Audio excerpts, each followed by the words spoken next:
교훈에 대해 살펴보려고 합니다. 하나님께서 우리에게 주신 성경, 그 당시에는 구약성경, 지금은 신구약성경, 하나님의 말씀, 우리가 생명의 말씀이라 일컫는 성경 말씀이 우리의 교훈을 위하여 기록되었다고 바울은 증거하고 있습니다.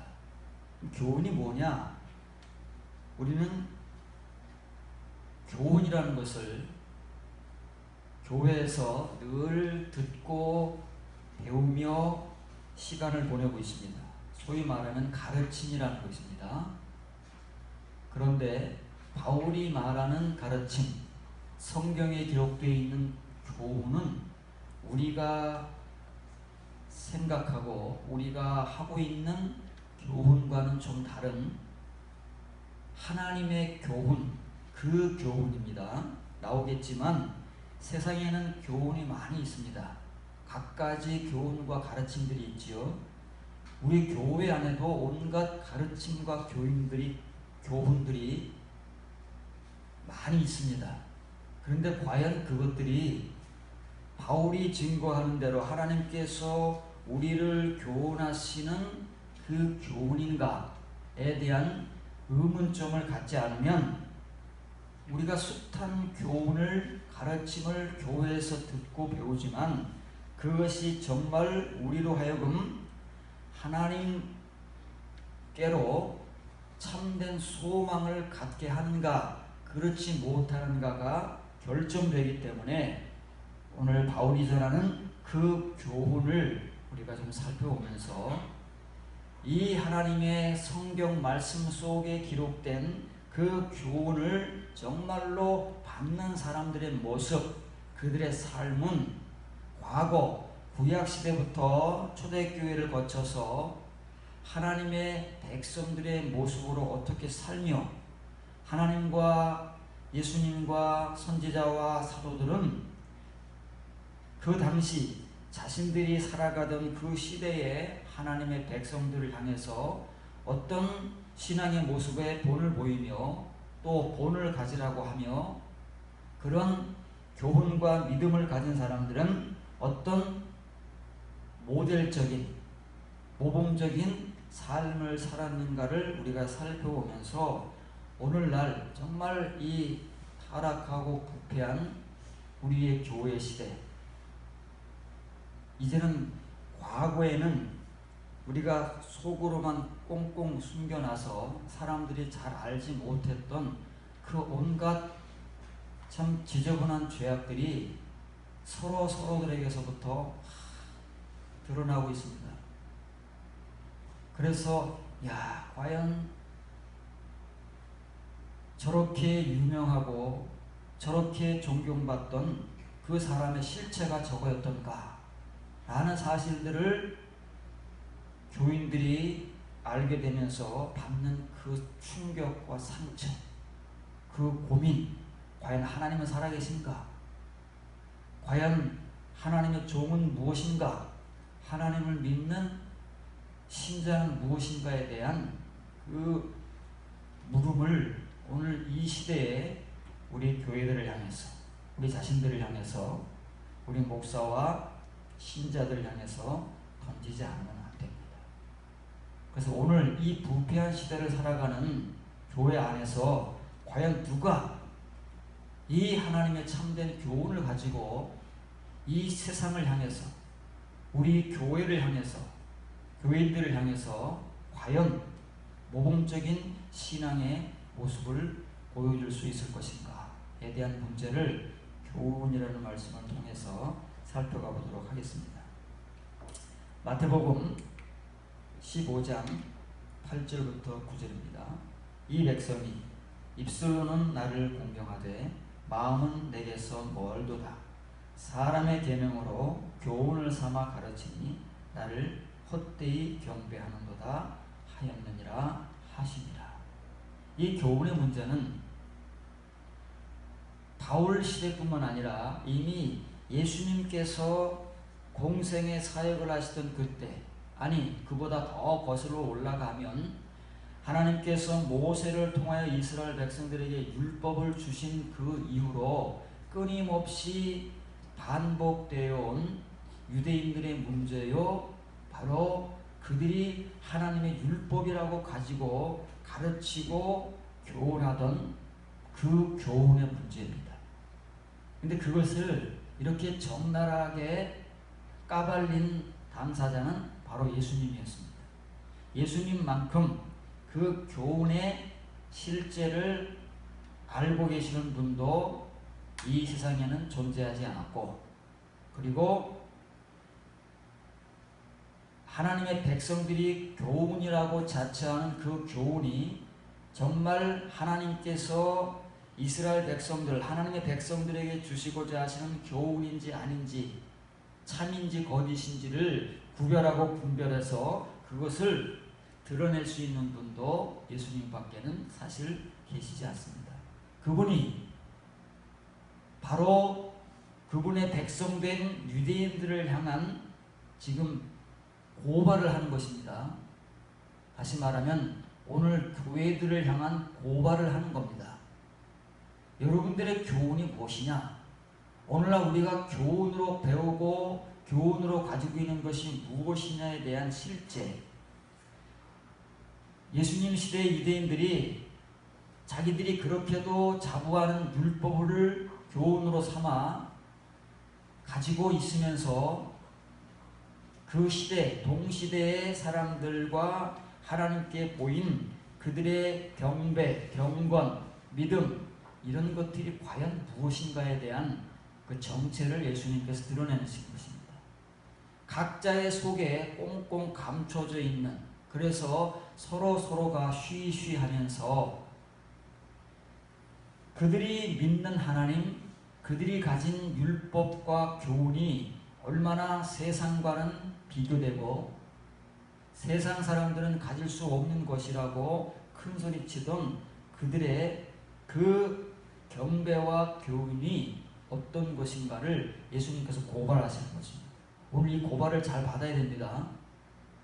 예수님께서 고발하시는 것은 그 당시 과거 신약 시대에 예수님 시대에 잠깐 보여졌다가 사라지는 것이 아니고 이미 과거부터 예수님 시대를 거쳐서 초대교회를 거쳐서 그리고 시대 중세 근세 시대를 거쳐서 오늘날 현대의 우리 교회들을 향한 동일한 고발이라는 사실을 우리가 인식하지 못하면 바로 우리 자신들이 지금까지 믿음, 경건, 경배 이런 것들을 가지고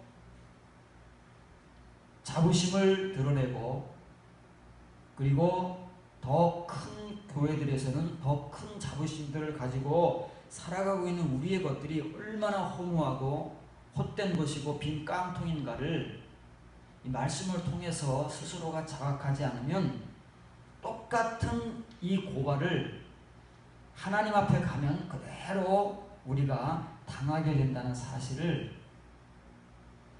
알지 못하면 큰일 나는 것입니다. 그때 가면 큰일 나는 것이 지금 고발을 당해야 돼요. 그리고 지금 내 자신, 우리 자신들이 이런 고발당할 수밖에 없는 존재라는 사실을 인식하고 자각해야 여기서 조금이라도 벗어날 수 있는 것입니다. 그렇지 못하면 이대로 쭉 갈 수밖에 없는 거예요. 예수님 말씀하십니다. 그 당시 이스라엘 백성들, 선민이요 아브라함의 자손이요 율법을 받은 하나님의 택하신 백성들이라고 자부하던 그 유대인들의 믿음, 경배가 어떻다고요? 헛된 거다 그 말이에요. 입술로는 유대인들이 이런 노래들을 허구한 날 불러왔습니다. 우리가 지금 노래를 부르고 있듯 허구한 날 우리도 이 하나님 예수님에 대한 경배와 경건, 믿음 허구한 날 불러왔지만 우리의 입술을 통해서 나오는 말과 우리 마음속에 또아리를 틀고 있는 그 본질은 다르다는 것입니다. 예수님이 지금 그걸 고발하는 거예요. 이방인들이 아닙니다. 하나님을 그렇게 잘 믿는다고 하는 유대인들을 향한 고발이에요. 말과 마음이 다르다는 겁니다. 우리는 지금 말을 통해서 그 사람을 알 수 없습니다. 속을 감춰놓고 말만 먼드르르하게 하게 되면 그 사람을 믿어버리는 거예요. 그리고 그 사람의 실체가 드러났을 때 충격과 상처를 받는 겁니다.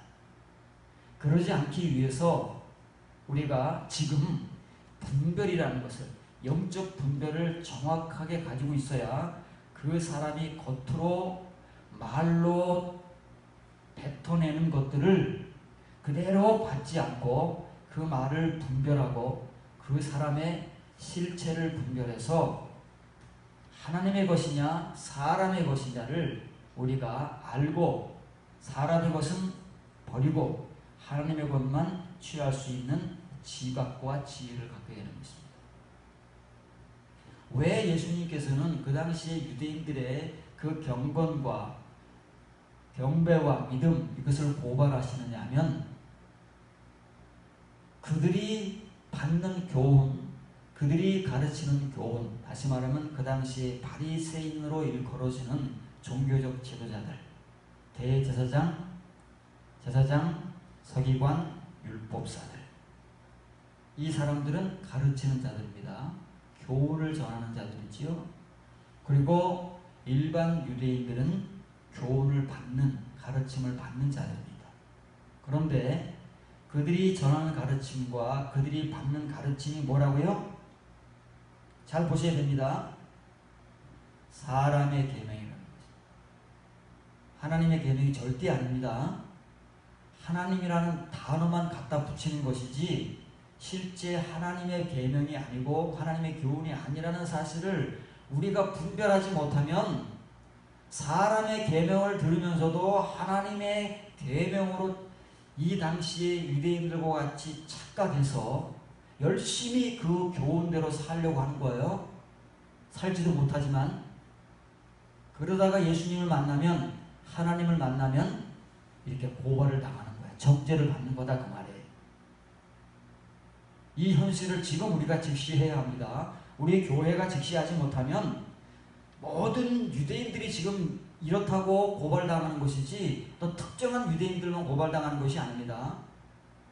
지금 예수님께서는 이스라엘 백성 전체를 거론하시는 거예요. 어느 바리새인들 몇몇을 거론하시는 것이 아닙니다. 이 백성, 그 당시에 존재하던 유대인들, 물론 소수는 제외됩니다. 올리고인은 항상 제외되는 거예요. 폴로이, 대부분의 이 백성, 이스라엘 백성들, 오늘날 대부분의 교회와 교인들이 동일한 현실 속에서 믿음을 가지고 하나님을 경배한다고 하지만 똑같은 이 근본과 본성을 바꾸지 못한 채 지금까지 살아오고 있는 것입니다. 사람의 계명을 가지고 하나님의 교훈이라고 가르칩니다. 그러면 가르침을 받는 사람들은 순진하고 무지하기 때문에 그것을 아멘으로 받는 거예요. 그리고 저마다가 하나님의 교훈을 받고 듣고 그것을 가지고 하나님의 교훈이라고 그렇게 신앙생활을 해나가는 것입니다. 유대인들이 그런 생활을 얼마큼 해왔을까요? 예수님 시대에 우리와 달리 우리도 모태 신앙을 가진 사람들이 있지만 유대인들은 100%가 모태 신앙입니다. 우리는 몇 프로인지 모르겠어요. 100%가 모태 신앙입니다. 어머니 태에서 나오면서부터 늙어 죽을 때까지가 그들의 신앙생활입니다. 그러면 지금 예수님 시대에 동시대에 존재하던 그 이스라엘 백성들 얼마큼 신앙생활을 했을까요? 수십 년 하지 않았겠습니까? 성년들이라면 그 수십 년 동안의 신앙생활을 전부 헛된 것으로 고발당하고 정죄받는 것입니다. 이것만큼 허무한 것이 어디 있겠습니까? 평생을 하나님을 믿고 우리가 신앙생활을 해옵니다. 그리고 우리는 그걸 자부심으로 갖는 거예요. 얼마나 열심히 했고 얼마나 잘 믿었고 어려움과 힘든 현실 속에서 한 교회 생활 예배 시간, 봉사 이런 것들을 위해서 정말 나를 아끼지 않은 사람들이 얼마나 많이 있습니까? 유대인들은 우리보다 더 했다고 말해. 그 열심은 우리가 잘 따라갈 수가 없습니다. 그런데 그들의 그 모든 것들이 예수님의 말씀 한마디에 의해서 다 지금 무너지고 있는 거예요. 모래성이 되어버린 겁니다. 그들만 그렇다는 것입니까? 우리들도 그렇다는 거예요. 우리들이 이 말씀을 알아듣지 못하면 하나님 앞에 가서 이 고발을 당한다 그 말입니다. 지금 우리가 고발을 당하고 정신을 차리고 나라는 존재, 우리라는 존재가 그 당시 유대인들과 동일하다는 사실을 정말 우리의 이 지각으로 꽝! 충격을 받지 못하면 똑같이 취급을 합니다. 우리에게서 만일 예수님께서 고발하시는 사람의 계명을 빼버린다면 과거 유대인들과 같이 남는 게 뭐가 있을까요? 바울이 로마 교회에 전하는 이 교훈 디다스칼리아입니다. 그 교훈이에요. 사람의 교훈을 다 빼는 겁니다. 그러면 로마 교회에 뭐가 남을까요? 오늘날 우리에게 뭐가 남을까요? 사람의 계명, 예수님께 지적하시는 그 사람의 계명을 빼버리면 우리는 그것이 사람의 계명인지도 아직 분별과 분간을 못하지만 예수님은 정확하게 가릴 것입니다. 남는 게 뭐가 있을까요? 유대인들에게 남는 게 없었습니다. 로마 교회는 뭐가 남을까요? 오늘날 우리에게는 뭐가 남을까요? 우리가 우리의 계명을 다 쳐내고 남는 것이 하나님의 그 순수한 계명인데 과연 우리에게 뭐가 있겠느냐고 말해요. 그것을 우리가 분별하고 내가 지금까지 듣고 배운 가르침, 하나님의 계명 가운데서 과연 하나님과 예수님께서 하나님의 것이라고 인정해 주실 수 있는 것을 얼마큼 가지고 있는가를 우리가 분별하지 못하면 이꼴 난다는 말이에요. 우리 것입니다. 유대인들 얘기하는 것이 아닙니다. 모든 시대의 하나님의 백성들은 전부 이런 시대를 거쳐왔고 이런 내용을 담고 왔기 때문에 얼만큼 하나님의 이 교훈과 예수 그리스도의 고발을 통해서 내가 교훈이라고 하는 것들 가운데서 사람의 계명을 골라낼 수 있는가, 분별해낼 수 있는가, 그 사람들만이 살아날 수 있습니다. 살아남을 수 있는 거예요. 하나님 앞에서. 그렇지 못하면 어느 누구도 하나님 앞에서는 살아남을 수가 없습니다. 이렇게 고발당하면 누가 살아남겠습니까? 이 유대인들 가운데 누가 하나님 앞에 설 수 있겠느냐고요? 본인들은 하나님의 선민이요, 아브라함의 자손이요, 하나님의 택하신 백성들이요, 뭐 거룩한 제사장들이요, 뭐 다 성경에 써 있으니까 말을 하지 않겠습니까? 우리 같이. 그런데 과연 그들 중에 누가 얼마나 사람의 계명을 빼버리고 남는 그 순수한 하나님의 계명을 가지고 그대로 살고 그대로 하나님의 빛과 소금으로 존재할 수 있느냐 그 말이에요. 존재해 왔고 존재해 나갈 것인가 그 말이에요. 이 싸움이에요. 이것이 없으면 교훈은 허무한 거예요. 다 사람의 계명에 불과한 것이다 그 말이에요. 지금까지 우리가 이렇게 연약하고 초라한 영적 능력으로밖에 살아낼 수 없는 것. 그래서 우리를 지도하는 그 영적 지도자들이라고 일컫는 사람들이 우리에게 보여주는 그 타락성을 우리가 확인하고 그 정체를 목격했을 때 받는 그 충격과 상처, 이것을 되풀이하지 않기 위해서는 우리가 분별하고 우리 스스로가 먼저 하나님의 교훈이 무엇이고 사람의 계명이 무엇인가를 예수님의 이 고발과 사도들의 복음을 통해서 제대로 갖지 않으면 이런 현실은 앞으로 가면 갈수록 더 반복될 것이고 더 많아질 것이고 더 깊어질 것입니다. 거기서 우리가 빨리 헤어나오기 위해서는 하나님의 그 교훈을 알아요. 그리고 그 교훈을 우리가 가져야, 그 교훈을 가진 사람들은 어떻게 사는가, 삶으로 교훈을 보여야지 말로 백날 교훈을 외치고 강조해봐야 그 사람들에게서 나오는 삶의 실체는 어느 누구를 막론하고 똑같은 거예요. 짐승의 모습이다 그 말이에요. 짐승의 모습.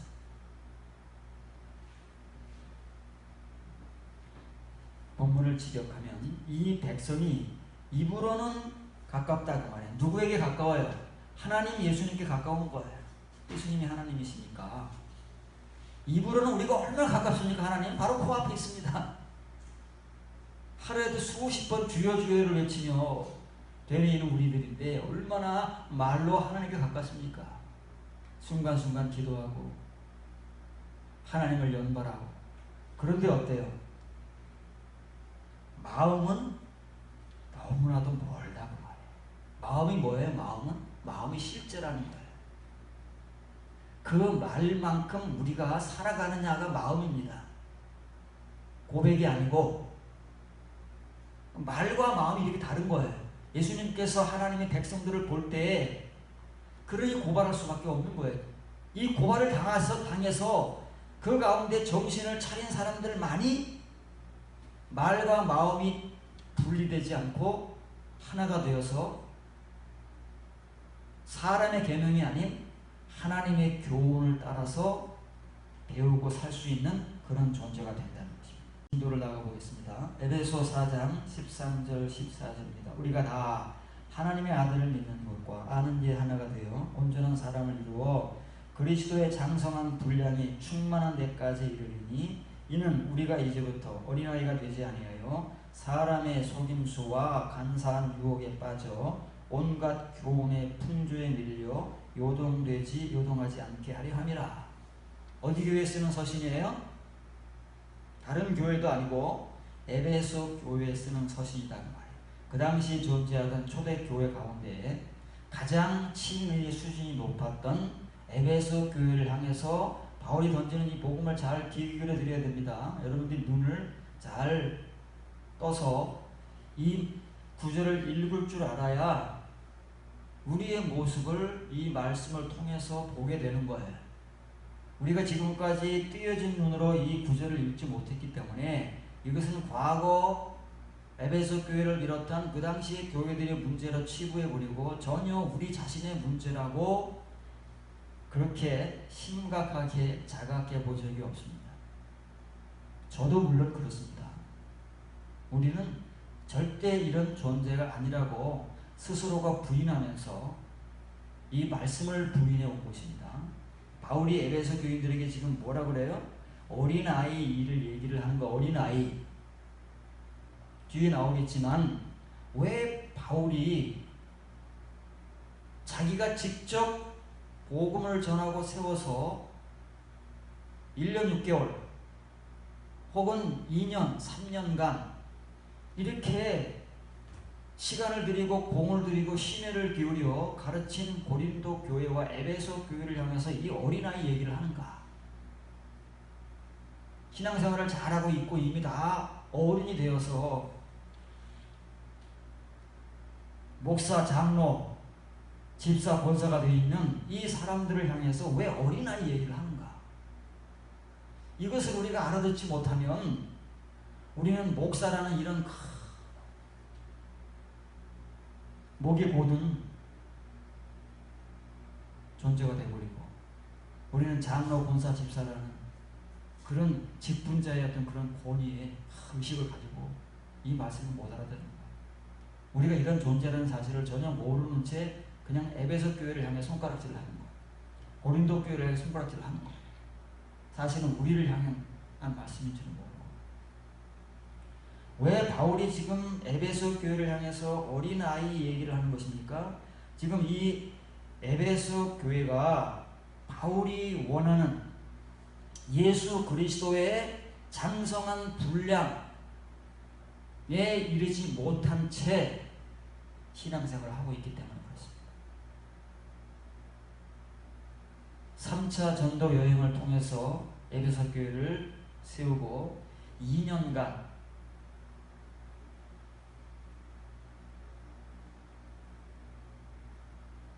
무슨 서원이죠? 두란노 서원을 세워서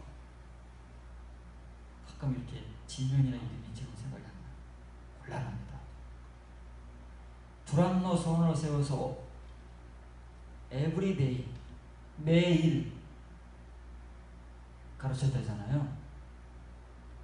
매일 우리같이 지금까지 띄엄띄엄 모이거나 모여서 뭐 잠깐 한두 시간 모인 것이 아니라 매일 수시간씩 2년간을 집중적으로 가르친 이 에베소 교회. 그래서 수준이 있는 거예요. 칭의의 수준이. 그런 교회임에도 불구하고 예수 그리스도의 장성한 분량에 이르지 못했기 때문에 아직까지 어린아이다 그 말이에요. 그래서 우리가 더 이상 어린아이가 되어서는 안 되지 않느냐, 더 이상 어린아이로 살아가서는 되지 않지 않느냐라는 복음을 던지는 거예요. 에베소 교회를 향해서. 우리가 누구게요? 우리가 에베소 교인들이다 그 말이에요. 바울이 아니고 그냥 우리라고 하는 거예요. 친근감을 주기 위해서, 거부감을 덜기 위해서 우리라고 하는 것이지 바울이 그렇다는 얘기입니까? 에베소 교회가 지금 그렇다 그 말이에요. 에베소 교회가 만일 그렇다면 우리 교회들은 말할 것도 없는 거예요. 그렇지 않습니까? 바울이라는 그 위대한 사도가, 그 경건하고 신앙심 깊은 말씀의 사도가 2년을 하루도 빠지지 않고 매일매일 수시간씩 세운 제자들, 그 이후로 또 시간이 몇 년 흐른 이후에 감옥에서 편지를 쓰는 거 아닙니까? 아직까지도 어린아이의 모습을 벗어버리지 못한 채 칭의의 은혜와 신앙만으로 살아가는 저들에게 이제는 예수 그리스도의 장성한 분량이 무엇이고 그들이 채워가야 할 그 이면의 은혜, 거듭남의 은혜, 영과 생명의 은혜가 무엇인가를 지금 전하고 있는데 우리는 과연 이 성경 구절을 어떻게 읽느냐 그 말이에요. 어떻게 읽어왔으며 어떻게 전해왔으며 지금은 또 어떻게 읽고 있느냐. 우리는 어린아이가 아닌 것 같습니까? 그렇게 생각하는 사람은 나중에 큰일 납니다. 지금 우리 자신들이 칭의의 은혜만을 아는 어린아이라는 사실을 바울의 복음을 통해서 인식하지 못하면, 깨닫지 못하면 어린아이 상태로 갑니다. 그러면 왜 바울은 이렇게 칭의의 믿음이 좋고 은혜가 넘쳤던 이 에베소 교회를 향해서 예수 그리스도의 장성한 분량, 어린아이의 모습을 이제는 버려야 되는 그런 복음을 전하느냐 하면, 너무나도 예수님 시대와 같이 이 초대교회, 그 은혜가 넘쳤던 초대교회 시대 아닙니까? 사도들이 직접 복음을 전하고 교회를 세워서 가르치던 그 시대에 얼마나 은혜가 넘쳤겠어요. 그거 믿을 수 있는 종들, 그 신실한 종들.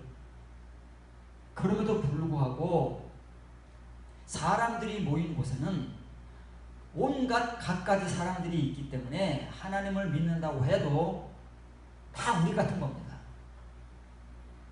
우리 자신을 보면 다 답이 나오는 거예요. 다 우리 같은 거예요. 그러니 교회 안에 가지고 들어온 우리들의 그 습관, 우리들의 삶, 우리들의 배경, 이런 것들이 교회 안에 득실을 벌인다고 말해요.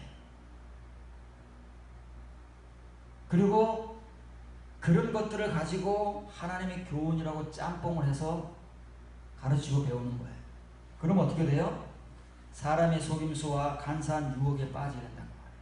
그리고 교회 안에는 그런 온갖 교훈들이 시대의 흐름을 타고 시대의 조류를 타고 이것이 시대의 교훈이다, 이걸 모르면 안 된다라고 하는 그런 사람의 계명들로 교회를 채운단 말이에요.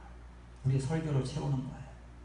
하나님의 말씀은 너무나 약하니까 그런 것들을 가지고 시간을 때우는 거예요. 무슨 예화니 뭐니 뭔가 사람들의 감정을 건드릴 수 있는 그런 아주 말초적이고 아주 그 초보적인 것들을 가지고 우리 설교 시간을 때우는 거예요.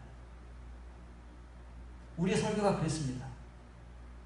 우리가 설교를 구성할 때 본문 정하고 적당히 분석하고 적당히 해석하고 거기다가 또 지루하지 않게 하기 위해서 또 예화를 끼워 맞추고 다 설교의 틀이 대부분 비슷한 거예요. 거기서 뭐가 나오겠습니까? 하나님의 살아있는 생명의 말씀이 흘러나오겠습니까? 다 이런 것들이에요. 예외가 거의 없다 그 말이에요. 예수님 시대나 예수님 시대의 유대인들이나 초대교회의 교회들이나 그 중에서 가장 은혜가 넘쳤다고 하는 그 에베소 교회도 예외가 아니더라 그 말이에요. 하물며 오늘날 우리 교회는 말해서 뭐 하겠습니까? 그런데 우리는 이 말을 알아듣지를 못한다. 어린아이라는 말을 모르는 거예요. 무엇이 어린아이고 왜 어린아이인지를 모르고 우리가 왜 어린아이야? 이렇게 신앙생활을 오래 하고 이렇게 직분도 받고 이렇게 충성 봉사하고 믿음이 좋고 그럼 내가 왜 어린아이야? 나는 아니고 다른 사람을 얘기하는데 옆에 있는 아무개 저 사람이 어린아이라고 우리는 그 사람을 향해서 손가락을 가는 거예요. 그러나 하나님은 나를 바라보시면서 네가 진짜 어린아이야 라고 하는 고발의 음성을 못 듣는 거예요. 바울의 이 복음을 못 듣는다 그 말입니다. 우리가 그리고 지금까지 살아온 거예요. 목사로 살아온 거예요. 여러분들은 신자들로 살아온 거예요. 그 모습을 보는 것이 쉽지가 않기 때문에 그렇게 우리는 수십 년을 에베소 교인들과 같이 은혜는 넘쳤어요. 우리가 말하는 은혜는 넘쳤잖아요. 얼마나 우리가 은혜가 넘쳤습니까? 기도생활 열심히 하고 봉사생활 열심히 하고 온갖 예배시간 다 참석하고 작정기도 금식기도 얼마나 많이 했으며 다 우리들의 흔적들로 남아있잖아요. 그런데 그것들이 우리를 과연 바꿔놨습니까? 순수하고 정결한 삶을 사는 성도로 바꿔놨습니까? 그런 훈장들만 주렁주렁 열매로 달고 지금까지 살아왔잖아요. 이런 어린아이인지도 모르고 사람의 계명, 사람의 교훈을 받고 살아온지도 모르고 내가 사람의 계명을 가르치는지도 모르고 그저 우리는 한데 어우러져서 지금까지 뒹굴어 온 거예요. 이걸 예수님이 고발하신다는 말이에요. 이걸 지금 사도 바울이 고발하고 있다는 말이에요. 이 고발자들의 메시지를 듣지 못하면 우리가 나중에 하나님 앞에서 고발당한다. 누구에 의해서? 예수님에 의해서 고발당한다. 지금 들을 줄 알아야 돼. 지금 여러분들이 귀에 들려와야 그래도 살아날 수 있는 희망과 가능성이 있다는 거예요. 이 말씀을 지역합니다. 바울이 말하고자 하는 것이 이거를 잘 보셔야 됩니다. 바울이 말하는 그 핵심은 이겁니다. 우리 모두가 하나님의 아들을 믿는 게 아닙니다. 우리는 자꾸 하나님의 아들을 믿자고 하니까 우리 믿음을 갖는 거야. 우리 믿음. 내가 믿는 믿음을 갖는 거예요. 아무 소용이 없습니다. 우리가 믿는 믿음은 아무 의미가 없어요. 왜? 그건 치유의 믿음인 것이. 성경이 이렇게 번역해놨기 때문에 자꾸 하나님의 아들을 믿자고 하는 거예요. 바울이 전하는 복음은 하나님의 아들을 믿자는 게 아니고 믿을 수도 없지만 하나님의 아들인 그 그리스도 예수께서 가지고 오신 그 믿음을 믿자는 말이에요. 그 믿음을 갖자는 거예요. 그 믿음, 그 교훈 다 정해져 있는 거예요. 우리에게는 없는 그 당시 에베소 교회를 비롯한 초대교회 교인들에게 대부분의 사람들에게 없었던 예수님 당시의 유대인들에게도 없었던 그걸 갖자. 그것을 알기 위해서는 이 정확한 지식, 에피그노시스를 우리가 알아야 된다는 거예요. 에피그노시스를 받고 그 에피그노시스를 우리가 배워야 그 에피그노시스에서 예수 그리스도의 믿음이 무엇인가가 나온다고 말해. 그 에피그노시스의 일치, 그걸 하나로 가져야 돼요. 우리가 이제는 그 일치에 이르게 하기 위해서 바울이 에베소 교회에 지금 서신을 쓰는 거예요.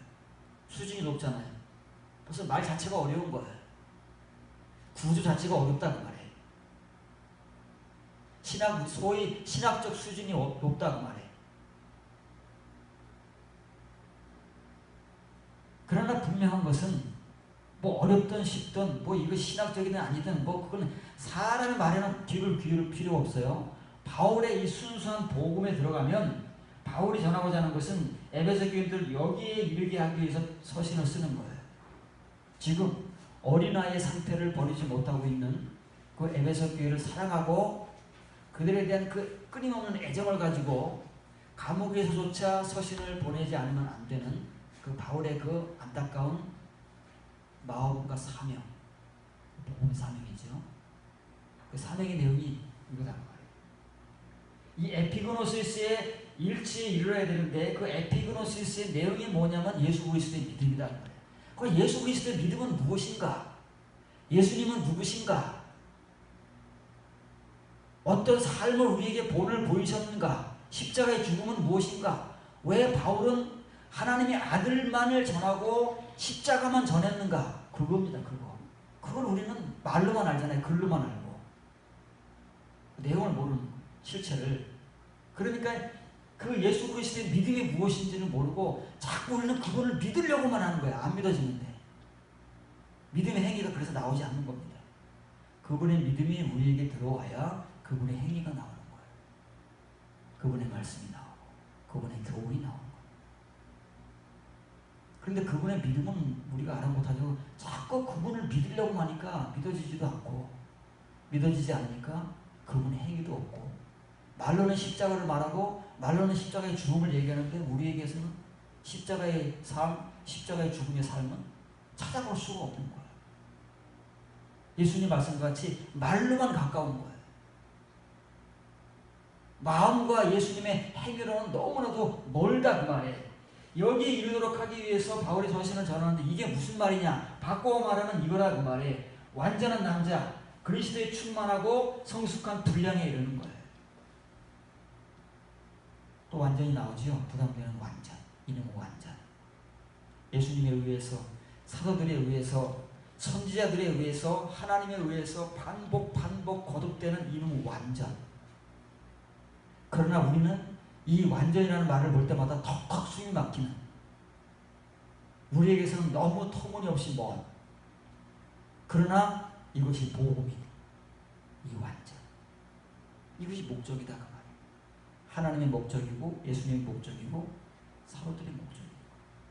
만일 에베소 교회가 이 지점으로 인도함을 받지 못하고 이 칭의의 은혜가 충만하고 넘치지만 그러나 영적 어린아이란 말이에요.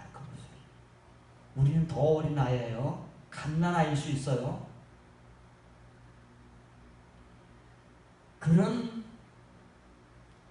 삶에서 여기에 이르게 하기 위해서 누구를 세우셨다고요? 오늘날 우리가 소위 말하는 목사를 세우셨다는 거예요. 우리의 역할이 그렇다는 거예요. 지금 바울이 그 얘기하는 거예요. 초대교회의 그 당시의 목자, 호이맨, 목자의 사명, 교사, 디다스 칼로스. 지금 바울이 로마 교회에 하나님의 그 교훈을 말하잖아요. 그 교훈을 전하는 사람이 디다스 칼로스예요. 예수님이 디다스 칼로스라고 일컬음을 받으신 이유는 유대인들도 자기들이 알고 있는 율법을 전하기 때문에 그런 거예요. 그 사람들이 교사, 선생인 거예요. 사람의 계명을 전하는 우리가 아니고, 그것이 바울이 에베소 교회 4장 11절에서 말하는 목자와 교사다 그 말이에요. 하나님께서 이제는 사도 시대가 끝나고 선지자 시대가 끝나고 복음 전하는 자, 지금 선교사 아닙니다. 복음 전하는 자의 시대가 끝났어요. 지금 남아있는 것은 목자와 교사 시대인데, 각 그 당시 초대교회에 목자와 교사들이 있었다고 말이에요. 선생들이. 그런데 과연 그 목자와 선생들이 바울과 같이 이런 내용을 전하고 이런 교훈으로 과연 가르쳐서 그 사람들을 어린아이에서 이렇게 성숙한 완전한 남자 성인의 신앙인으로 세워가느냐? 그렇지가 못하기 때문에 바울이 서신을 쓰는 거잖아요. 오늘 우리는 그렇습니까? 우리 목사들이 그걸 가르쳐 왔습니까? 우리 자신들이 먼저 이런 사람이 되었습니까? 그렇지 않다고 말해. 우리도 속을 들여다보고 그 마음속에 감춰진 쫌리를 털근 우리의 그 실체들을 하나님께 적나라하게 여러분들 앞에 까발리면 우리같이 더럽고 부패한 사람들이 어디 있겠습니까? 숨겨놔서 그런 거예요. 숨겨놔서. 누구나 다 똑같습니다. 짐승의 본성을 가지고 있는 거예요. 그런 우리가 이런 은혜에 들어가기 위해서 목자와 선생이 먼저 돼야 되는 거예요. 그렇지 않으면 우리에게 맡겨진 그 어린 양들을 다 죽입니다. 우리가 다 멸망시키는 거예요. 무엇으로요? 사람의 개념. 이거 무서운 겁니다. 그래서 야고보가 뭐라 그래요? 선생된 자들의 밥들 벌이 더 큰 거예요. 지금은 교인들에게 대우받으니까 좋을 것 같지만 하나님께 받을 벌이 더 큰 거예요. 왜? 하나님께서 목적하고 세우신 이 일을 했느냐 못했느냐를 하나님 앞에서 판단받고 평가받을 것이 너무나도 분명하니까. 그 앞에서 우리가 고발당할 것이니까.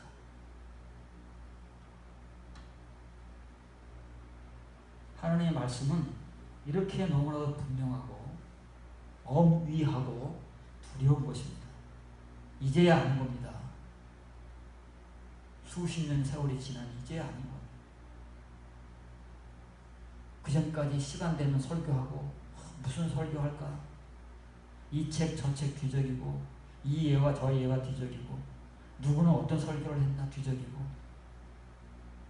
그 30분 40분 시간 채우기 위해서 그렇게 힘들어하고 했던 거예요. 우리가 이런 자리에서 이런 목자와 선생의 자리로 인도함 받지 못하면 우리에게 맡겨진 양들을 다 죽인다 그 말이에요. 천국문 앞에서 누가 죽여 하고 난리를 치지요? 바로 우리들이 그러고 있는 거예요. 우리들이 하나님의 종이라고 자부하던 온갖 귀신을 쫓아내고 능력을 행하던 그 당사자들이 난리를 치는 거예요. 그러면 그 사람들에게서 평생 가르침을 받은 사람들은 어떻게 될까요? 말할 필요가 없기 때문에 언급이 안 되는 것뿐입니다. 우리가 이 사실을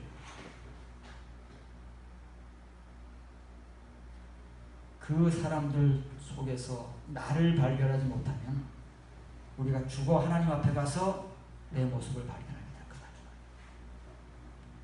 너무 늦잖아요. 그래서 하나님께서는 지금 이렇게 말씀들을 통해서 우리에게 기회를 주십니다. 목사된 사람들에게, 신자된 여러분들에게 말씀의 눈이 띄어지길 바랍니다. 지금 교회 안에 온갖 괴변과 사람의 교훈의 풍조들로 교회가 점령을 당한 시대를 우리가 살고 있습니다. 그걸 우리는 웃고 박수치고 환호하면서 은혜 받고 좋은 말씀이라고 그렇게 칭송하고 같이 죽어가고 있는 거예요.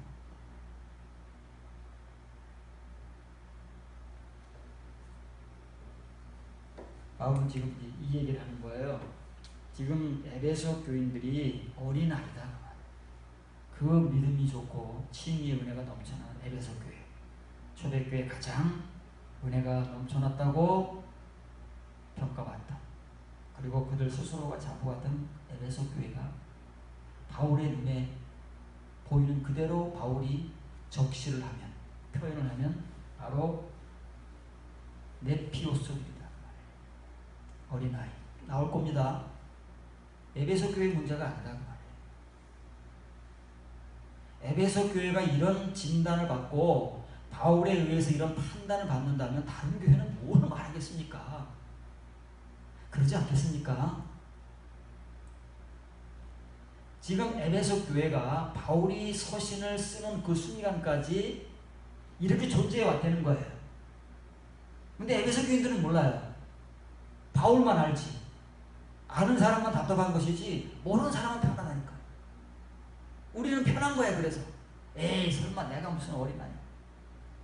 신앙생활을 수십 년 하고 성경을 몇 번 읽고 성경 뭐 프로그램을 내가 몇 개를 이수하고 얼마나 교회 충성 봉사하고 내가 어린아이면 누가 어른이에요. 다 우리가 이렇게 생각한다고. 그런 교인들을 향해서 바울은 여러분들은 에피오스 어린아이, 성장하지 못한, 장성하지 못한, 아넬 성년, 남자가 되지 못한 소년도 아니고 어린아이들. 나이는 많아요. 연륜은 깊어요. 영적 어린아이들이에요. 그렇게 존재해 왔어요. 그런데 바울이 왜 이 서술을 씁니까? 더 이상 맥캐티는 더 이상 안 된다고. 더 이상은 이러면 안 된다고. 지금까지로 족한 것이지 앞으로 더 가면 안 된다는 거예요. 위험하다는 거예요. 이제 경고등이 빵빵빵빵 들어오는 거예요. 그래서 그 경고등이 더 이상 들어올 수 없을 만큼의 시간이 되면 이게 빵 터져버리는 거예요. 우리 역시도 마찬가지에 더 이상은 안 돼요. 지금까지 너무 충분한 거예요. 수십 년 세월 충분한 거예요. 더 이상 어린아이로 존재하면 안 돼요. 우리가 더 이상 어린아이로 존재하지 않게 하기 위해서 바울이 이 서신을 쓰는 건데 우리는 이 복음을 알아듣나요? 여러분들이 어린아이라는 사실을 여러분들 스스로 지금 시인할 수 있습니까?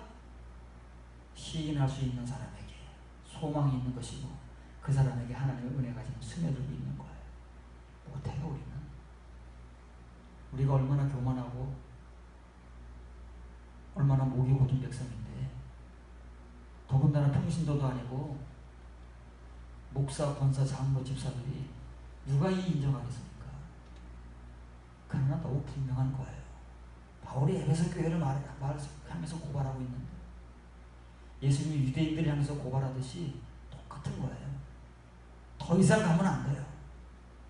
여기서 정신을 차리고 어린아이의 모습에서 벗어나기 위해서 예수 그리스도의 믿음이 무엇이고 그분의 장성한 분량에 참여하기 위해서, 이르기 위해서, 자라나기 위해서, 성장하기 위해서 무엇이 필요한지, 에피그노시스가 무엇이고 우리 에베소 교회와 우리 교회가 서로가 그것으로 일치하기 위해서는 어떤 무엇을 해야 되는지를 알아야 되잖아요. 우리는 전혀 거기에 대해서는 깜깜 암흑천지거든요. 바울이 이 말을 하지 않았으면 우리는 평생 모르고 살아요. 말을 해도 모르는데 이렇게 성경 말씀으로 기록되어 있는데도 모르고 살아왔는데 기록조차 안 되었다면 이런 성경 구절을 읽어보기라도 하겠습니까? 우리가? 기록되어 있는 것이 감사한 거예요. 왜? 언젠가 누군가를 통해서 이렇게 깨달아지고 보여지고 전해지고 들려질 수 있는 그게 하나님의 은혜인 거예요.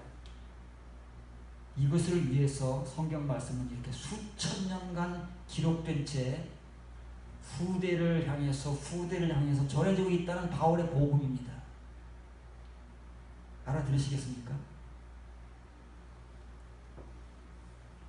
바로 이제 이어 나옵니다. 고린도 전서를 가면 에베소 교회가 동일한 말이 나오는데 이건 좀 더 심합니다.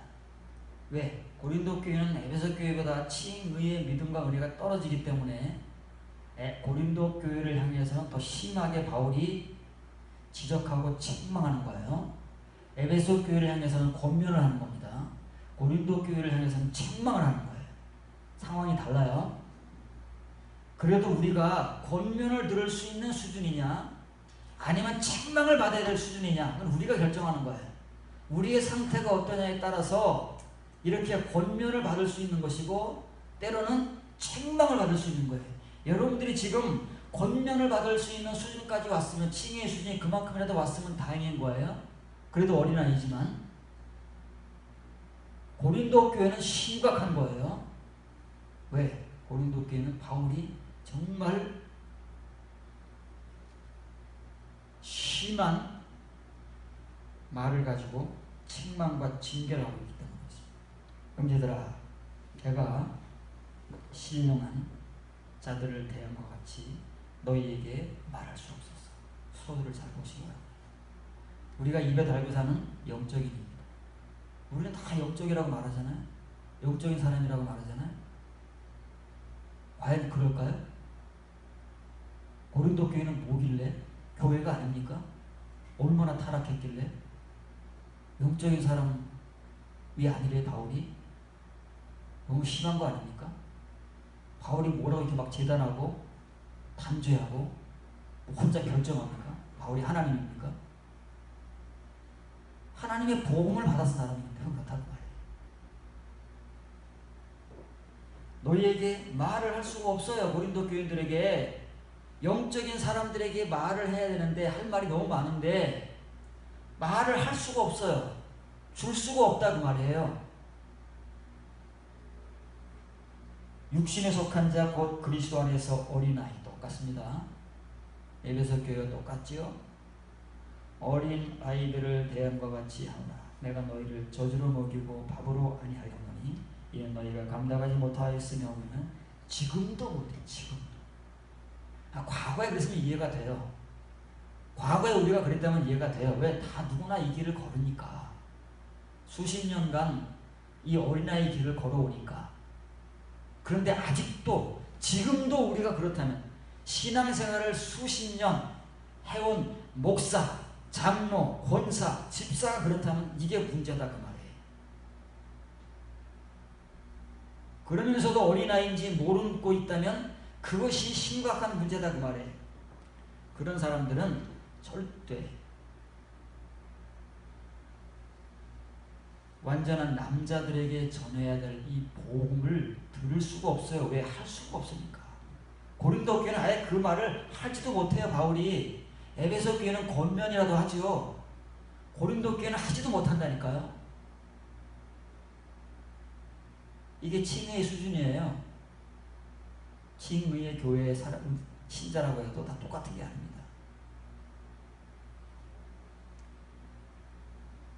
왜 바울이 영적인 사람들에게 할 말을 못하고 아직까지도 젖만 먹일 수밖에 없는, 젖 먹는 사람은 어린아이도 아니죠.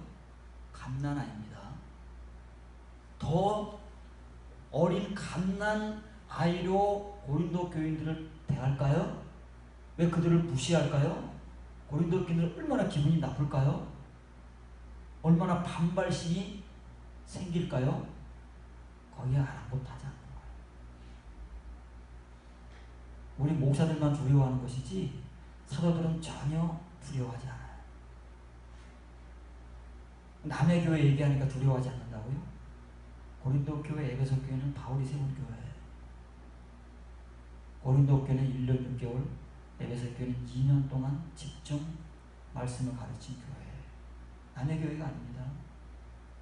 이런 말을 해서 교인들이 좋아하겠습니까? 기쁘게 영접하겠습니까? 다음에 가면 눈초리가 곧겠습니까? 대하는 말투가 곧겠습니까? 그런 걸 두려워하지 않는다 그 말이에요. 하나님 복음을 전하는 사람은. 사람의 계명을 전하는 사람들은 사람들의 눈치를 보는 거예요.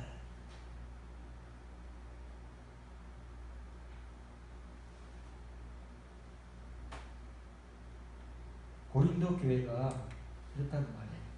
참으로예요. 안타까운 거죠. 진짜라는 얘기에 이게 바울이 뻥튀기는 말이 아니에요. 공갈 협박이 아니다 그 말이에요. 진짜라는 얘기예요. 지금 현재 고린도 교인들의 실체가 어떠냐면 육적이다. 육적이.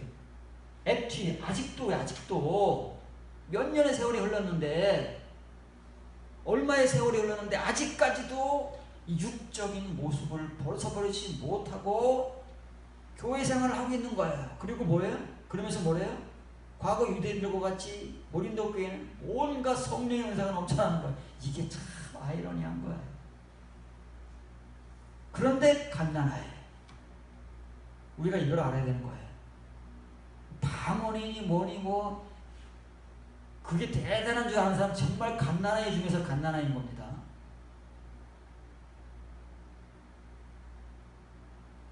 고린도 교회는 방언은 되지도 못하는 온갖 은사들이 넘쳐났음에도 불구하고 갓나나인 거예요. 그런 성령의 외적인 열매는 그것도 중요한 게 아니에요. 신이 때 잠깐 필요한 거지. 그것을 통해서 신앙을 성숙시키고 이렇게 예수 그리스도의 믿음에 장성한 분량에 이르게 하기 위해서 하나님께서 맛을 보여주는 거 잠깐 조금 그것도 외적인 것을. 그런데 우리는 인간들은 거기에 난리를 치는 거예요. 그게 뭐 엄청 대단한 건 줄 알고. 신의 은사, 말을 못하겠어요. 거기 우리 한국 교회들이 쓰러졌잖아요. 뭐 신의 은사를 받은 누가 나왔다 그러면 막 거기에 사람들이 구름달같이 몰려들고. 우리는 그래도 너무 약하니까. 그것이 하나님의 뭐 어마어마한 능력인 줄 알고. 고린도 교회는 그런 사람들 많으니까. 그 이상의 은사를 받은 사람들도 그 당시에는 많았어요. 우리는 생각할 수 없는 은사. 지금은 사라져 존재하지도 않는 그런 은사들이 고린도 교회는 넘쳐났어요. 그런데 뭐예요? 엄청 갓난아니다. 왜? 그들의 신앙적 삶이 육신적이니까. 우리의 신앙적 삶이 육신적이면 똑같은 거예요. 말만 번지르르 해요. 막 목사, 권사, 집사, 장로막 목에 힘을 주지만 우리의 삶이, 그리스도인의 삶이 육신적이고 인간적이면 똑같은 거예요. 바울이 처음에 신령한, 이거 뜯어보셔야 됩니다. 산신령 우리가 성경에서 만나는 거 아닙니다. 영적인 거예요. 영적인 것이 뭐예요? 푸뉴마티코스. 푸뉴마티코스와 영적인이란 말이에요. 이런 사람들은 교회생활 오래 한 사람, 직분 받은 사람, 이런 사람들이 아니에요. 이렇게 장성한 사람, 예수 그리스도의 믿음에 완전한 남자가 되어가는 그런 사람들을 푸뉴마티코스라고 하는 거지, 우리가 이렇게 막 남발하고 있는 그런 영적인 그런 사람이 아니다 그 말이에요. 우리가 알고 있는 영적인 사람은 칭의의 어린아이들을 말하는 거예요. 그 내용을 알지도 못한 채. 그럼 여기 보세요. 푸뉴마티코스가 영적이에요. 그럼 고린도 교인들은 뭐라고요? 똑같습니다. 사르키코스예요. 푸뉴마티코스, 사르키코스. 정반대의 사람입니다.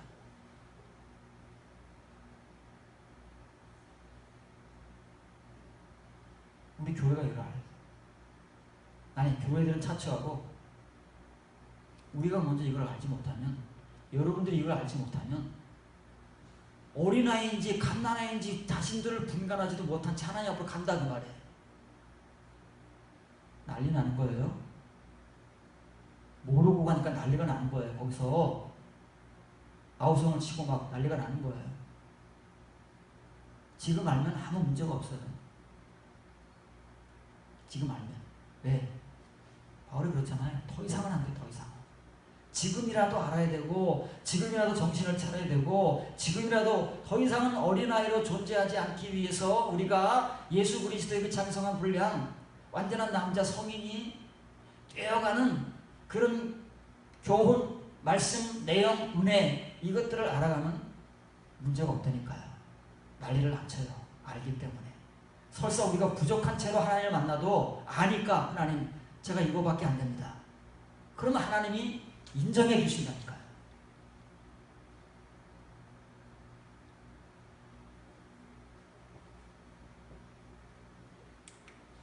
골로새서 2장 20절부터 23절입니다.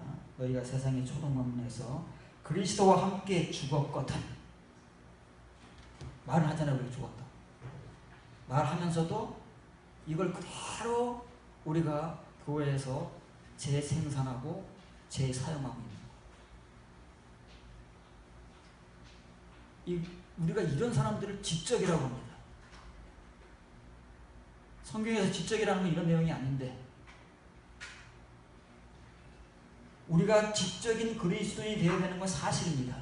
그런데 그 지적이라는 말은 이 에피그노시스의 말씀으로 지적인 성도가 되어야 합니다. 지금은 평생교육원 시대 아닙니까? 지금 각 대학마다 평생교육 대학원을 이제 설립하려고 난리를 치는 거예요. 왜냐면 지금 90세 시대, 100세 시대가 됐으니까 우리가 뭐 하겠어요? 지금은 이제 나이가 50, 60이 이제 자랑이 아니잖아요? 젊은이에요, 젊은이. 그럼 뭐 하겠습니까? 그래서 사람들은 공부를 한다고 말이에요. 이것저것 서로 무언가를 배우기 위해서. 평생 교육 시대예요. 그럼 우리는, 교인들은 뭐 할 거야, 신자는? 뭘 배울 것인가? 물론 사회적으로도 배울 게 많죠. 각자가 필요한 것들을 배워야 됩니다. 끊임없이 배우는 사람들이 자기 성장을 하는 것이고, 치매에 안 걸리는 것이고, 건전하게 사는 거예요.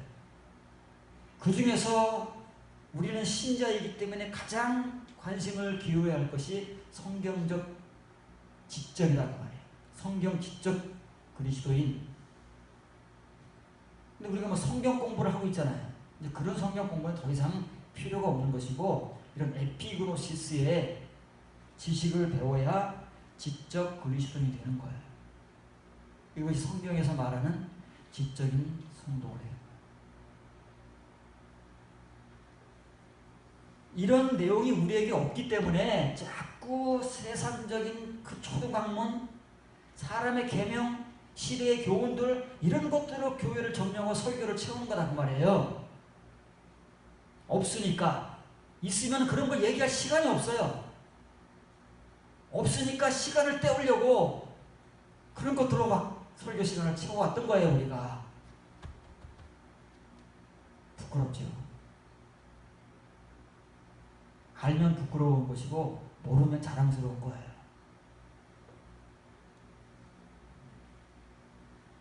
그리스도와 함께 죽었거든 어찌하여 세상에 사는 것과 같이 규례에 순종하느냐? 규례가 뭐예요? 하나님의 규례가 아니잖아요. 세상의 규례, 관습. 왜 이런 것들을 쫓아 사느냐? 신자인데 거기에 얽매여 사느냐? 왜 그걸 못 벗어버리느냐?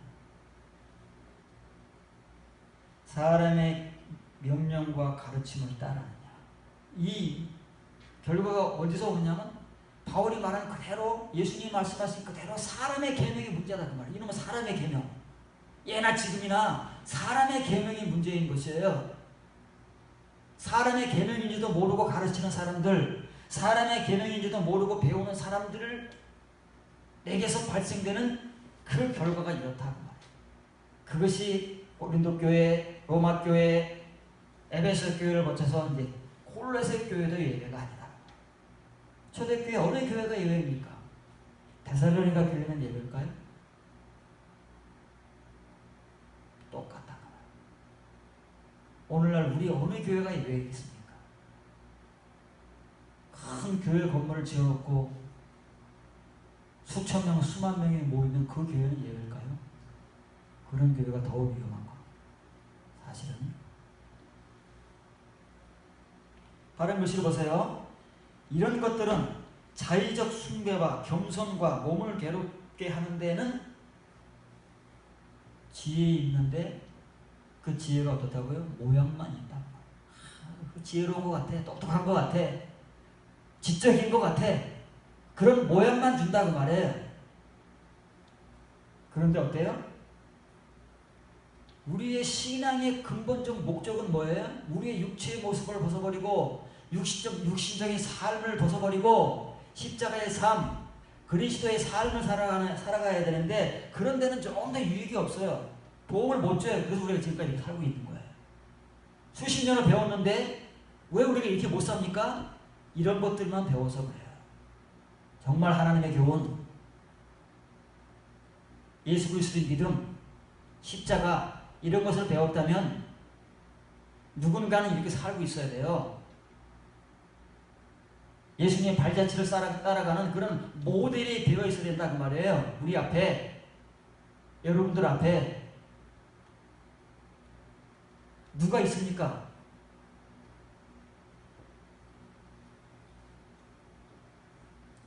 이걸 직역합니다. 자의적 숭배가 뭘까 이게? 이런 해괴망측한 정체불명의 말, 우리가 봐도 정말 아무런 의미를 주지 못하는 이런 말이. 이건 뭐냐면 이것이 우리가 그렇게도 혐오하는 사이비 종교 이단인 거예요. 다른 게 이단 사이비가 아니에요. 이런 게 사이비예요. 오늘날 우리 교회를 점령한 사이비 교회, 사이비 목사인 거예요. 무서운 겁니다, 사실은. 이게 무섭고 두려워야 돼. 이 충격을 받아야 되는데 남의 교회 얘기만 한다고 말해요. 우리는 우리 교회가 그런지는 모르고 남의 교회가 그렇다고 말해. 저 교회가 그렇다는 거예요.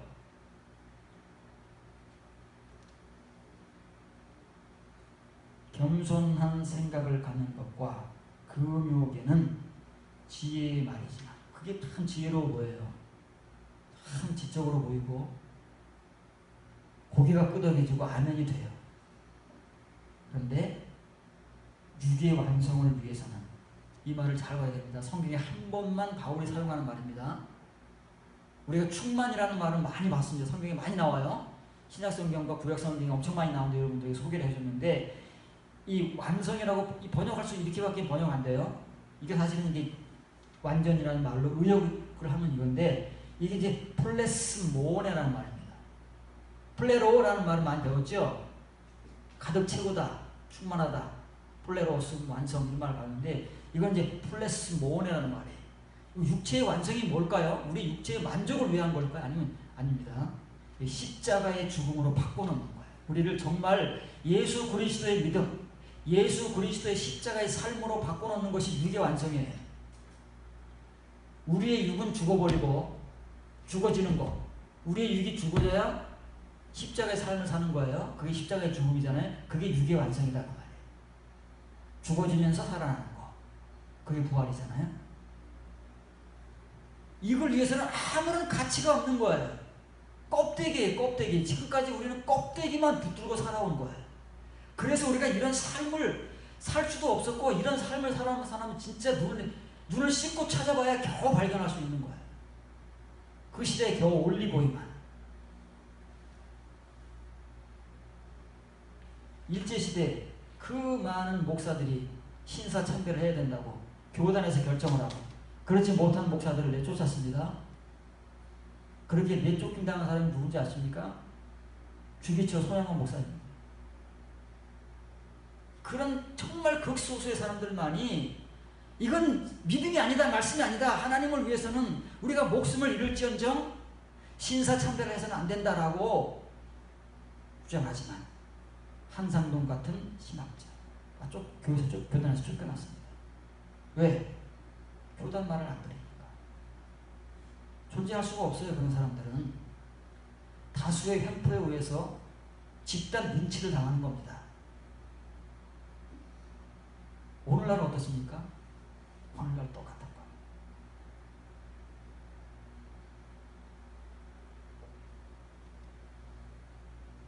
우리가 이런 복음을 듣고 받아서 이런 사람으로 변화되고 바뀌어 나가지 않으면 우리에게는 아무런 소망이 없습니다. 하나님의 소망은 말뿐인 물고뿐이고 모래성입니다. 하나님 앞에 가면 아무것도 없습니다. 우리에게 존재하지 않습니다. 이런 사람들에게는 존재할 수가 없어요. 왜? 하나님의 백성이 아니기 때문에. 입으로만 경배하는 자들이기 때문에. 주여주여만 평생 해온 자들이기 때문에 소망이 없습니다. 바울이 전하는, 예수님이 전하신 이 복음을 알아듣고 깨달아야만 비로소 그때부터 우리에게 소망이 생기는 것이고, 지금까지 이끌어온 우리의 그 어린아이의 신앙, 영성, 이것들을 깨부수고 파괴하고 거기에다가 새 기초를 쌓고 새 건물을 지을 수 있는 우리의 거듭난 시간, 갱생의 시간이 도래하는 거예요. 그것을 위해서 바울은 이렇게 끊임없이 교회들을 향해서 자기가 세운 교회들, 골로새 교회를 제외하고는 다 바울이 세운 교회들이잖아요. 감옥에서까지 이렇게 복음을 전합니다.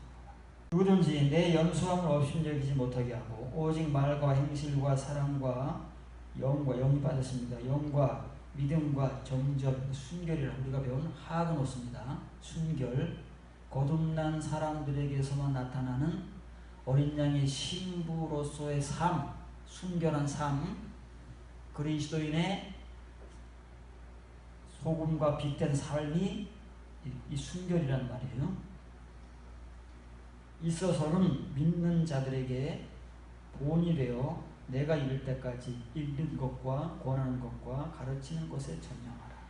사람이 앞에 일을 모르잖아요. 바울 역시도 앞일을 모르는 거예요. 바울은 다시 이렇게 디모데가 목회하는 교회에 갈 수 있을 줄 알았어요. 바울은 그렇게 알았어요. 왜? 우리 사람은 앞일을 모르는 것입니다. 하나님의 정확한 계획을 누가 알겠습니까? 바울은 그럴 수 있을 줄 알았어요.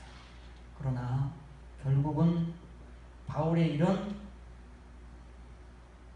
희망과 소원은 이루어지지 않은 채 로마에서 순교를 당합니다. 그러나 바울이 그렇다고 해서 디모데를 향한 이런 순수한 마음이 변질되거나 훼손되지 않습니다.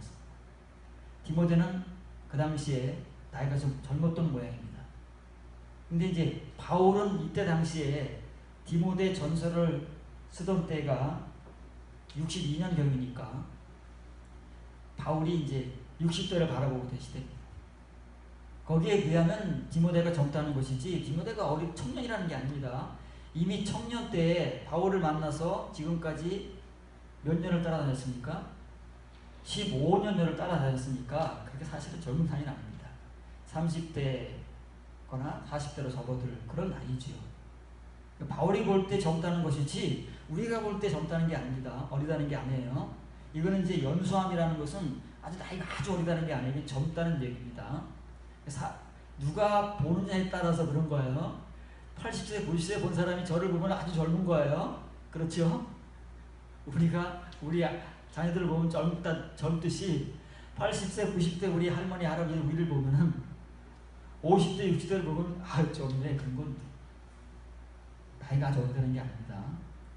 그런데 이제 디모데가 바울을 따라다니면서 15년여 동안 열심히 말씀을 배우고 이제 아주 정말 이제 훌륭한 사람이 됐잖아요. 말씀과 신앙이 있어서 디모데는 훌륭한 사람. 신학적으로는 속사도의 선두주자지 않습니까? 그런데 이제 이 바울이 디모데에게 당부하는 것입니다. 나이가 어리다고 나이든 사람들이 너를 업신여기지 못하게 하라. 그러면 우리가 나이가 젊다고 어리다고 나이든 사람들에게 신앙생활을 오래 했다고 신앙생활을 조금 덜한 사람들이 업신여긴가 뭘 알아 이런 취급을 받지 않기 위해서는 어떻게 해야 된다고요? 다른 거 없습니다. 성경 지식을 자랑하는 거 아닙니다. 교회에 대한 어떤 행사나 무슨 교회에 관련된 일을 막 줄줄줄 꿰고 있는 거 그런 거 아닙니다. 무엇이 그 사람을 업신여김 받지 않게 하느냐 하면 다른 것이 아니라 말과 행실입니다. 말과 행실이 하는 거예요. 예수님 말씀하셨습니다. 왜 너희가 하나님을 경배한다고 경외한다고 하면서 말과 마음이 다르냐? 말과 행실이 다르다는 거예요. 그러나 하나님의 성도들은 참된 성도들은 항상 어느 시대나 이렇게 말과 행실이 같았습니다. 그런데 어떻게 말과 행실이 같을 수 있느냐? 우리는 다른데 어떻게 하면 말과 행실이 같을 수 있느냐면 바울이 말하는 행실은 우리가 말하는 행실이 아니기 때문에 우리가 말하는 행실은 우리가 아는 행실을 말하는 거예요. 근데 우리가 안 되는 거 하고 싶지만 안 되는 거 안 될 수밖에 없어요. 왜? 우리가 그런 사람들이 아니기 때문에. 근데 이제 디모데에게 요구하는 거예요. 믿는 자들에게 본이 되는 게 아니에요. 믿는 사람들이 많잖아요. 디모데 시대에 디모데 교회도 있었고, 그 디모데가 사는 지역이 뭐 디모데 교회가 있겠습니까? 여러 교회가 있단 말이에요. 믿는 사람들이 많아요. 그런데 지금도 믿는 사람들이 많잖아요. 과연 이 믿는 사람들 중에 말과 행실로 믿는 사람들의 본, 샘플, 모델이 될 수 있는 사람들이 누굴까요? 누가 우리의 모델이 될까요? 그 얘기하는 거예요. 디모데에게 그렇게 되라고 말해요. 왜요? 디모데는 오늘날 우리가 소위 말하는 목회자이기 때문에, 목회자가 이렇게 못되면은 그 사람의 설교가 무슨 의미가 있으며 목회가 무슨 의미가 있겠어요? 우리의 사고와 말과는 전혀 다른 거예요. 우리는 그런 것들에 아랑곳하지 않고 교회가 부흥되면 이게 최고지 않습니까? 그런데 하나님과 사도들의 복음은 그런 게 아니에요. 그런 것들이 아무리 잘 돼도 여기에 문제가 생기면 모든 것이 물거품이고 그것은 모래 위에 쌓은 집이다 그 말이에요. 어리석은 사람인 거지. 그 복음은 어디서 나왔어요? 예수님의 복음에서 나온 거 아닙니까? 우리가 반석 위에 집을 세워야지 모래 위에 잔뜩 큰 집을 세워봐야 아무리 못 떨어지고 우람한 건물을 세워봐야 그런 순식간에 파괴되고 무너지는 집일 뿐이다 그 말이에요. 근데 우리가 그걸 모른다고 말입니다. 무지하고 어리석은 우리들은 잘 몰라요. 그래서 이렇게 본이 되고 모델이 되고 샘플이 된 상태에서 내가 너에게 갈 때까지 뭘 하라고요? 이걸 계속 하고 있어야 돼. 이걸. 근데 이걸 우리는 읽는 거라 그러니까 성경 읽는 거냐고. 성경 열심히 읽잖아요 우리가. 뭐 그게 뭐 나쁘고 잘못된 건 아니지만 그게 아닌데 우리는 그거 아는 게 문자로밖에 모르니까 읽는 거 그러니까 성경 열심히 읽는 거예요. 그래서 지금 성경을 1000번 읽자라는 사람까지 나온 거예요. 1000번 읽고 죽을지는 모르겠지만 그 1000번 읽고 죽은 분들 그게 무슨 의미가 있는지는 모르겠지만 이 신약 성경에서 성경 읽는다는 것은 아나기노스코라고 그랬어요. 아나기노스코는 뭐라고요? 다시 아는 거예요. 다시 아는 거. 다시 안다는 말은 표면적인 의미고 이것은 하늘의 것으로 안다는 거예요. 눈이 띄어진다는 겁니다. 눈꺼풀이 벗겨지고 지금까지 하나님의 말씀을 읽으면서 우리가 눈이 감겨지고 가려져서 읽어내지 못했던 이면의 말씀들을 알게 되는 것을 성경에서는 성경을 읽는다고 하는 것이지 우리같이 다독하는 게 아닙니다. 그 글자를 읽는 게 아닙니다. 묵상하는 게 아닙니다. 아나기노스코 하는 거예요. 이 아나기노스코를 해야 할 줄 아는 사람들이 뭘 한다고요? 권면과 가르침을 한다고 말해요. 하나님의 그 교훈, 그 가르침, 로마 교회에 지금 바울이 전하고 있는 하나님의 성경이 왜 필요하냐? 하나님께서 왜 성경을 존재하게 만들었느냐? 그것은 다름 아닌 하나님의 그 교훈을 위해서다. 그런데 그 교훈이 있느냐? 교회에 없다. 사람의 계명만 난무한다. 시대와 조류의 흐름에 따라서 온갖 가르침과 계명과 교훈과 규례와 이런 사람들의 것들로 가득 차 있다. 그럼 누가 이것을 교회에서 할 수 있느냐? 디모데 같은 사람이 할 수 있다고 말해요. 그런데 이것을 뭐 한번 내가 할 수 있다고 해서 자만하거나 그런 것이 아니라 끊임없이 성경 말씀을 아나기노스코 하면서 끊임없이 그 말씀들을 내가 하나님의 그 샘물의 물에서 길어내서 그 말씀들을 가지고 바울과 같이 하나님의 그 교훈으로 던져주는 거예요. 그래 교인들을 살려내는 겁니다. 이 말씀만이 교인을 살리는 것이고 이 말씀을 듣는 사람만이 생명을 갖는 것이고 지금까지 이끌어왔던 그 어린아이의 상태를 벗어버릴 수 있는 거예요. 이런 사람들만이 말과 행위가 같아진다 그 말이에요. 그런데 이놈의 행위가 뭐냐? 한글 성경에서 번역되고 있는 그 행위가 단어가 다르기 때문에 행실이라고 번역되고 있는 단어입니다. 아나스트로페라는 말이에요. 아나가 붙으면 다 뭐라고 이제는? 물론 하나가 붙어서 표면적인 의미로 사용될 수도 있어요. 왜? 표면적인 사람들에게 이 말을 하기 때문에 하나가 붙어도 표면적인 의미로 사용되기도 하지만, 이 하나가 붙으면 원래 이면의 모든 뜻은 거듭난 사람들의 것이다 그 말이에요. 하늘의 것, 위의 것들이다 그 말이에요. 위의 것들을 추구하라. 바울이 말할 때 위의 것들, 하나가 위의 것이. 원래 이 스트로페라는 말이 행실이에요. 스트로페. 근데 이 행실 앞에 하나를 붙이면은 다시 행실이 되잖아요. 거듭난 행실이라는 거. 다시 행실이라는 말은 거듭난 행실이라는 거. 이 거듭난 사람들만이 말과 행실을 같이 할 수 있어요. 그전에는 못해요. 말과 행실이 달라요. 다를 수밖에 없죠. 그런 능력이 없는데. 근데 디모데 같은 사람들은 말과 행실이 같을 수 있어요. 왜 그러냐면 이 사람들의 행실은 그냥 스트로페가 아니라 우리가 하는 스트로페가 아닙니다. 아나스트로페이기 때문에 그렇습니다.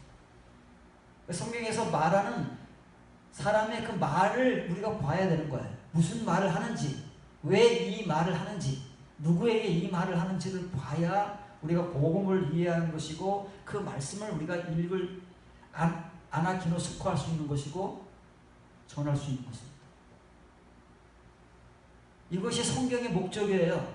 하나님께서 초대교회에는 구약성경, 오늘날 우리에게는 신구약 성경을 기록으로 주신 이유, 목적이 이렇다고 말해요.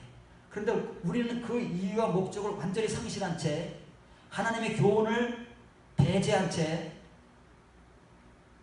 우리 스스로가 하나님의 교훈이 아닌 사람의 계명과 이 시대의 초등학문과 온갖 조리의 교훈과 규례들을 교회 안으로 끌고 들어와서 그것들을 하나님의 교훈이라고 지금 전하고 있는 것입니다.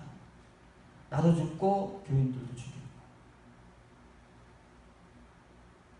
살아날 수가 없어요. 바울이 전하는 이 복음에 눈뜬 자, 귀 뚫린 자, 입 뚫린 자, 그런 사람들만이 살아나고 하나님의 그 교훈으로 인도함 받아서 하나님의 성도가 되는 것이에요. 어린 양의 신부가 되는 거예요.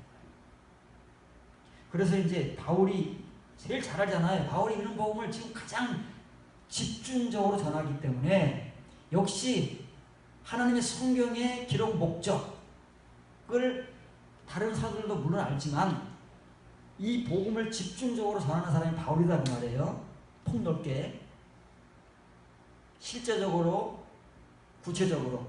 그렇기 때문에 바울이 우리에게 성경이 무엇이냐라는 것을 전하는 거예요.